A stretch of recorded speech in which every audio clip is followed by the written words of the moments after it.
clean sweep on 2 of the 3 judges' scorecards. You got to feel pretty good about this win, man. I mean, I feel great about it because that's the thing about George Masvidal. He was the biggest, baddest dude out there, and he comes with it comes with an army. And when I say army, I don't mean just people with him, but he comes with that whole aura, that whole energy, and I felt it all week, right? All month, the last 6 months to where this fight was supposed to be made. You know, I felt it. He was a big, bad dude. He was tough, and then having to make the mental switch on 6 days' notice.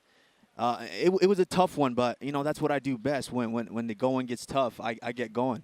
Yeah, well, of course, you know, a lot of credit was given to Jorge for taking it on 6 days' notice. But as you said, for you to do that, to switch it up a completely different style, when the stakes are so high, when the belt is on the line, something you've worked so hard for, to still accept that, I mean, you deserve a lot of credit. Did anything about this week frustrate you?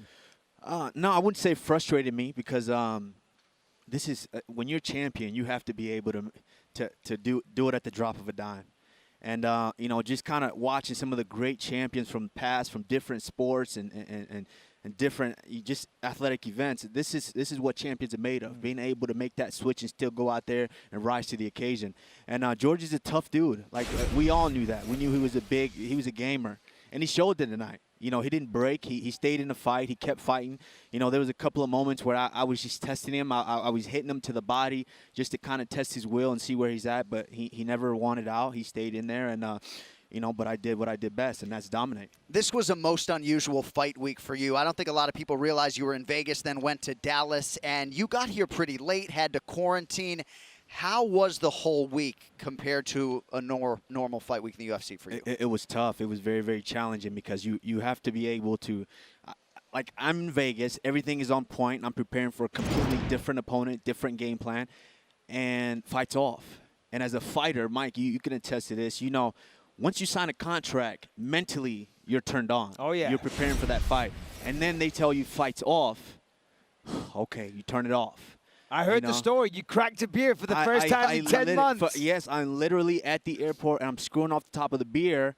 I get a call. My manager's like, I think we got to fight. I'm like, well, there goes that beer.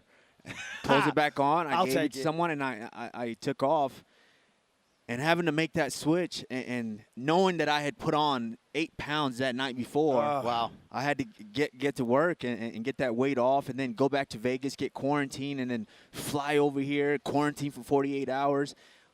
On top of the time switch, that was one of the biggest things is trying to stay mentally in the zone and gauge the time to where you were going to fight and how to come out. And it was a tough week, but, you know, I had to come out and still rise to the occasion and do my job. Yeah. Oh, sorry, John. Go ahead. Please, no, Michael. Please. You're in the Hall of Fame. Take it away. Jeez, I thought we were going tit-for-tat here. No, listen, as you said, the time change, flying to Abu Dhabi. You know, it's not like you were here for weeks with a lot of time to adjust. And I'm not sure if a lot of people at home realize how hard that was just to completely change your sleep schedule. Then to have another opponent, a guy that's dangerous, that's fast, that's slick, that actually came in really good conditioning, considering that he took it on 6 days' notice.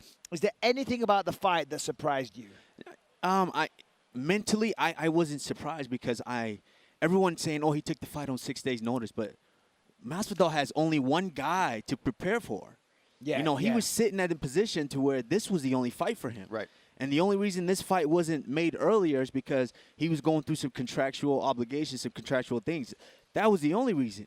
He's training for just me. Right. And so everyone's like, he took the fight on 6 days' notice. Well, I'm the only guy he's been training for. Yeah. Yep. You know, I'm the one who had to make the mental switch after preparing for a completely different guy, different style, and have to, you know, now mentally focus on Masvidal. And it didn't surprise me. I knew he was going to be tough, and everyone's like, oh, he might be out of shape. No, I knew he was in shape. Like, even Dustin Poirier said it. He did all of his camp, and there was a couple of other guys that were training for fights that he was in their camps as well. So I knew he was going to be prepared. George Masvidal is a dog. We've always known that, and, you know, I had to go out there and just kind of outclass him tonight.